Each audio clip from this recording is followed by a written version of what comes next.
right, so let's come back together. Let's come back together. Who would like to give me an example of what they talked about in their group?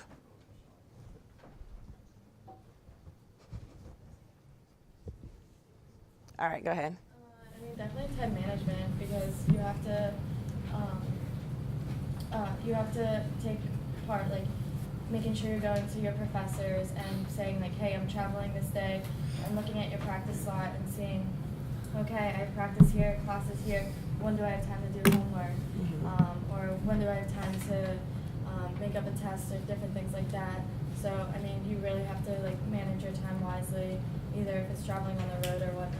Okay. So time management, being able to put that on a resume, you hear? We kind of talked about a combination of leadership and communication. Okay. So being able to effectively talk to teammates and coaches, Okay. and then also be a leader vocally through communication, and leading by example, just showing your teammates what you can achieve just by showing them. Okay. Well, thank you guys for sharing your examples. And so you guys get candy for that you can share with your group. Of course, it's Ohio State candy. So there you go.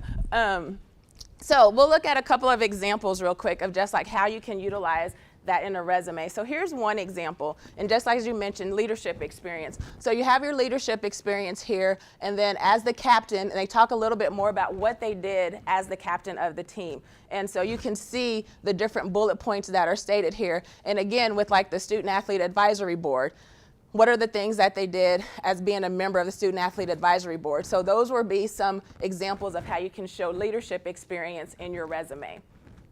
And then here's another example. This one is more functional. Sometimes people use a functional resume when they may not have the experience, like work related. So they use a functional resume to talk more about the skills that they've gained from their sport. And so you can see that we talk about teamwork, communication, self-motivation, and then the work ethic. And then they go into a little bit more detail about where they've gained those skills, how they've been able to utilize those skills. So that's just another example of how you can use athletic transferable skills in a resume. Okay? Any questions about that?